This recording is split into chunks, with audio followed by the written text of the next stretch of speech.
October's come once again, and you know what that means. It's time to delve into some scary stories and tall tales from around the internet. This will be our list of stories for tonight. I will not be narrating all of these, but I will read a few excerpts in the video. Basically, there will be spoilers, you have been warned. So let's not waste any more time. Here are a few more creepypastas that I've enjoyed, and I hope you do too. Anomaly almost feels like a distillation of everything I enjoy about internet horror. The yarn of this story starts being spun with our narrator telling us that he works at a publishing company and came into contact with an elderly client who wanted his collection of vintage, eclectic photographs to be published, all containing what he described as anomalies. The client was fiercely protective of his photos and was hard to work with. Eventually, he was offered a better deal for his photos and rescinded the rights for our narrator's company to publish the book containing his pictures. This all serves to explain why the photos didn't see a mass release, and why we're seeing them now. I like this setup because our narrator isn't trying to convince us that these photos are real. In fact, he's entirely indifferent about them. He just wants them to be seen so that his work wouldn't go to waste.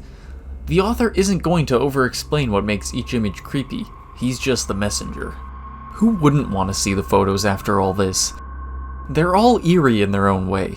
A figure looking back at you at the end of a dark hall, a distorted photo of an anguished child, and 3 figures apprehensively watching you from an unlit cave are just some of the photographs that the elderly client sent in. You don't need an explanation as to why these would be unsettling, but the brief descriptions only serve to let your imagination run wild. Is this just an innocuous picture of a quiet street? Or does it contain the only photo of the Axemen of New Orleans? Is this just a photo of the first ever nuclear detonation, or is there something just beyond the frame? Who's to say? 2 of the photos contain flaws that seem to mirror the fates of the people depicted within them. The cuts or flaws in the photographs are consistent with mutilations or injuries that the subjects of the photo would receive in real life. It makes you wonder just how this client acquired all of these, and what remains unseen. Penpal is a story told in multiple parts, beginning with an event in which the narrator wakes up in the middle of the woods at night. This would already be a pretty scary scenario to live through, but of course, you know something else is afoot. This first story in the series, titled Footsteps, ends with the narrator's mother informing him of a note that was left on his pillow. I think it's best if I read this brief excerpt from the story. "We found your note on your pillow," she said, and pointed at the piece of paper that the police officer was sliding across the table. I picked up the note and read it. It was a running away letter. It said that I was unhappy and never wanted to see her or any of my friends again. The police officer exchanged a few words with my mom on the porch while I stared at the letter. I didn't remember writing a letter. I didn't remember anything about any of this. But even if I sometimes went to the bathroom at night and didn't remember, or even if I could have gone into the woods on my own, even if all of that could have been true, the only thing I knew at that point was, this isn't how you spell my name. I didn't write this letter. We know that someone faked the letter, that much is obvious, but finding out who did this and why is the basis of the horror in the other parts of this story. A lot of messed up things end up happening to OP, and at some point it gets a little excessive. But make no mistake, I still think this is a high quality no sleep pasta. I think my favorite part of this saga is the second part, titled Balloons. It's where the story's titular Penpal makes their true debut. The premise here is that all the students in OP's kindergarten class would send out a letter, attached to a balloon, and receive a response in the mail. Other kids got a written response of some sort. OP only got a photo. Well, not just one photo. He ended up accumulating over 50 of them. The photos started out as indiscernible shots of nothing really. Some blurry mess or the top corner of a building, but OP comes to a shocking realization upon viewing one particular photo. It was a photo of him. It was shot from a distance, but it was undeniably him and his mother. And then he takes a closer look at the rest of the photos he received. And they're all of him. I don't think I'm doing it justice just by summarizing it, because the author does a genuinely great job of instilling terror in you when this revelation comes to light. The less I tell you about it, the better, though. I can't compare to Dathan Auerbach's way of writing this. If there's anything that can be said about the Penpal series, it's that each part ends in such a way that leaves a genuine chill running down your spine. Upcoming footage contains flashing lights. This is a short one, but it's one that's stuck with me ever since I was a kid. The story involves a man and his young son who move into a new house on the night of a thunderstorm. The boy is enamored by the lightning, and even a few days after the storm, he still tells his dad that there was lightning at his window. His father chalks this all up to being a reoccurring dream, but it consistently happened at least twice a week. I'm sure you can imagine where this is going. The lightning at the window wasn't a figment of the boy's imagination, but it wasn't lightning either. It was the flash of a camera. The story ends with the haunting exchange of, "No more lightning at my window." "Oh, that's nice. It finally died down, huh?" "No, now it's in my closet." This story is terrifying because it feels like something that could have believably happened. It feels like more of an urban legend akin to the classic, "but we don't have a clown statue" story. It's a long story, but one you've never heard before. This story is about a place that dwells on the mountain, a place where bad things happen. And you may think you know about the bad things, you may decide you have it all figured out, but you don't. Because the truth is worse than monsters or men. These are the opening words to Borrasca, a story told in 4 parts, originally posted on the No Sleep subreddit. I say 4 parts because that's where it originally concluded, but there was an entire sequel that the author created. If you didn't heed the spoiler warning at the beginning of the video, that's fine, but if there's any story you should go into blind, it's Borrasca. All I'll say about it is that it takes place in a small town and weird stuff happens. Seriously, I'm not gonna spoil any more. It's that good. Imagination's a powerful thing, isn't it? I'm not gonna claim that the original Mouse.avi creepypasta is good, but it certainly has its place in the history of online horror. If I was to be a little more pretentious, I would claim that it's a prototypical example of analog horror. It starts off normally, well, kind of, and as it goes on, it gets more and more disturbing. Now, the original story, as you may have guessed, was just text, but a lot of people made their own recreations based on said story, and these are where Mouse.avi goes from something you wouldn't bat an eye at, to something a little more unnerving. This version is the one I always think of.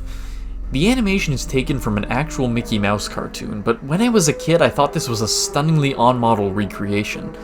The piano music comes from the song Alienado by Tremonita, and whoever found this first and decided to use it in their first recreation was a certified genius. It sounds discordant and wrong in ways that are hard to describe without just playing the full track. All of this is a very long-winded way of saying that this video spooked me as a kid. I felt like I was really watching some forbidden tape, something I really shouldn't have been doing. This part will be a very personal sort of anecdote, and I'm not sure if you guys can relate, but something about old recordings really gets to me. Hearing stuff like the first recording of Au clair de la lune was something that I straight up couldn't handle when I was younger.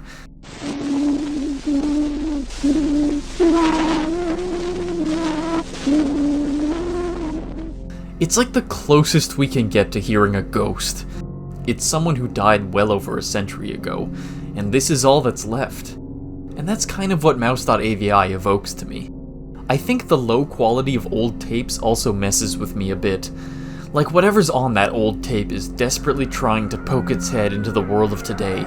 I don't know how coherent this train of thought is sounding, so maybe it's best that we move on.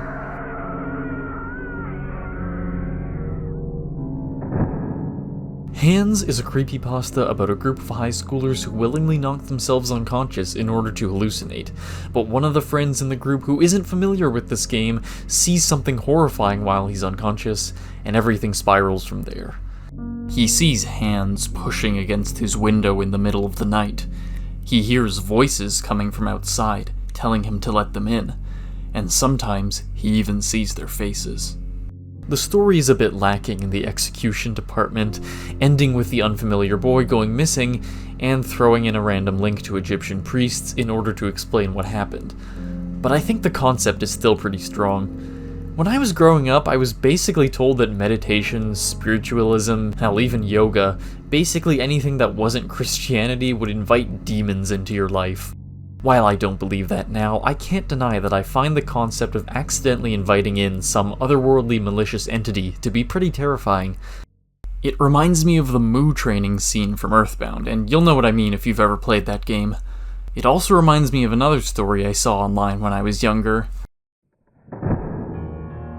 I feel like the story of Clifford Hoyt is worth bringing up here because it gives me the same uneasy feeling as Hans does, but cranked up to 11.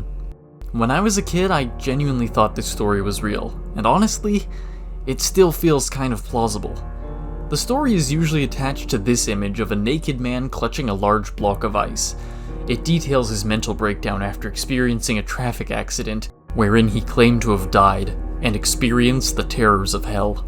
Shortly after being released from the hospital, neighbors of Hoyt complained about loud, odd music playing from his apartment at all times. Upon the landlord investigating, he found Mr. Hoyt in the pictured state. Hoyt explained that the demons were trying to take him back, and that his body would burn unless he was physically holding onto a block of ice, and that the demons would only subside if he played music to scare them away. I think the thing that convinced me that this was real as a kid was the line about the doctors chalking this all up to brain damage he received as part of the accident.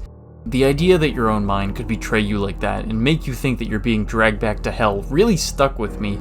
I didn't believe that the man had literally been to hell and back, but I did believe that he thought he'd experienced such a thing, and that's what terrified me.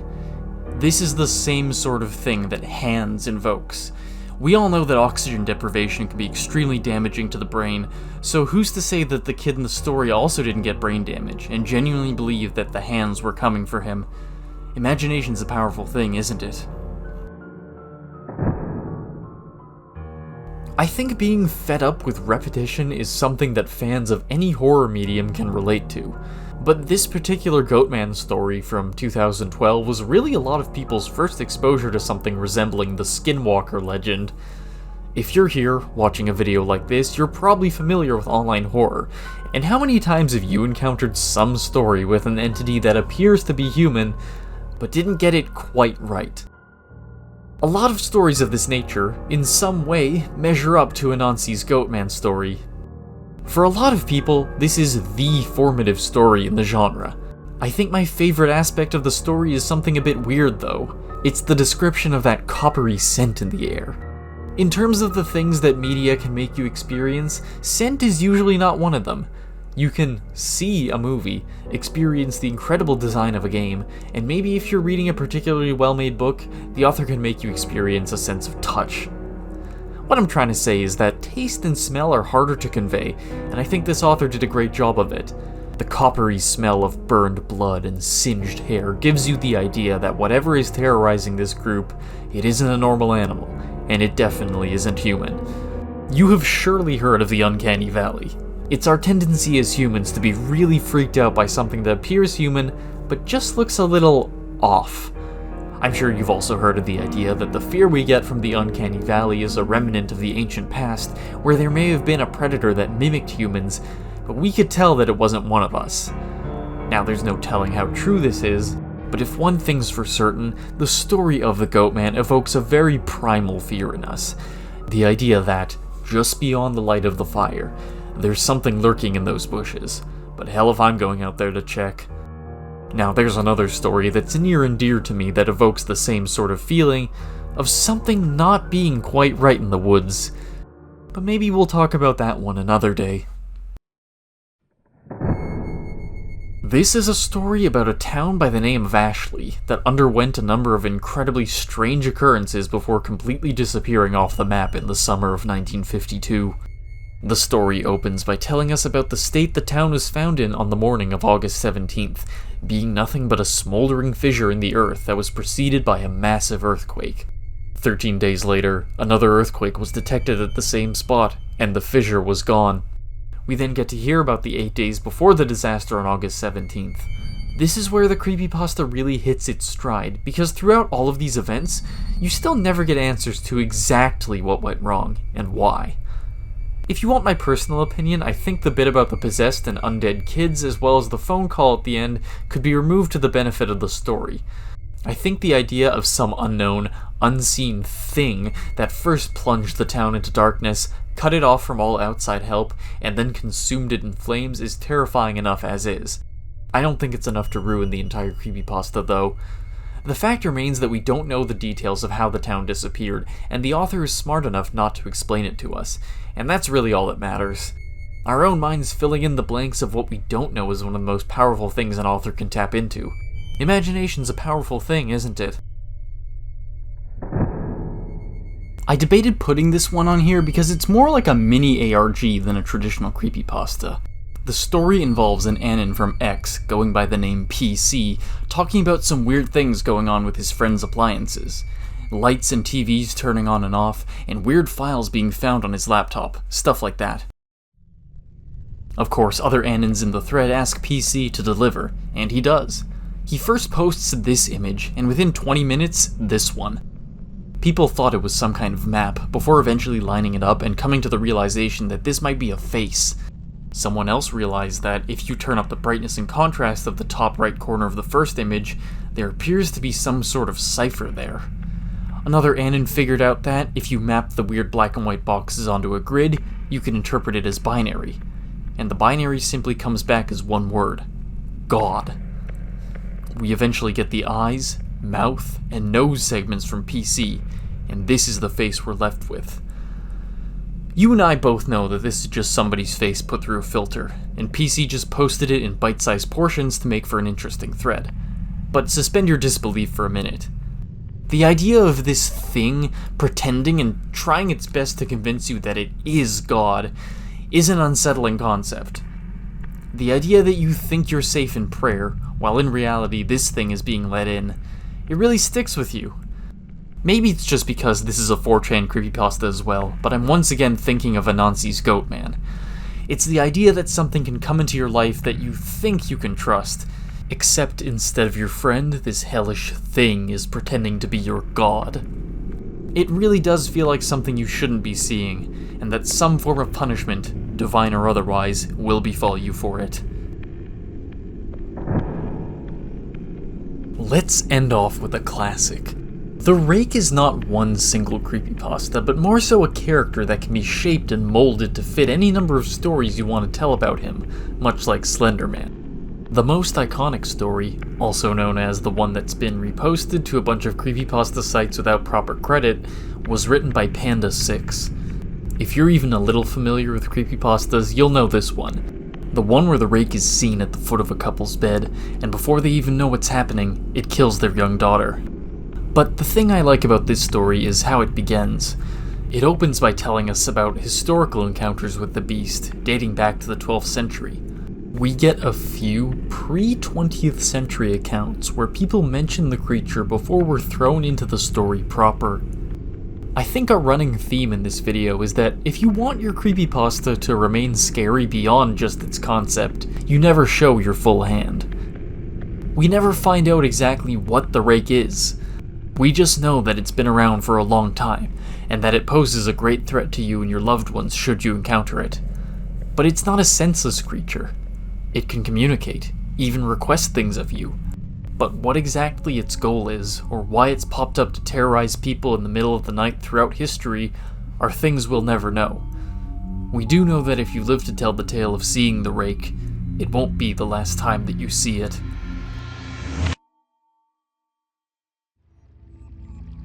Thank you for watching, and happy Halloween. The main video is now over, and before getting to the obligatory YouTuber Yap session, I've gotta cite all my sources and stuff.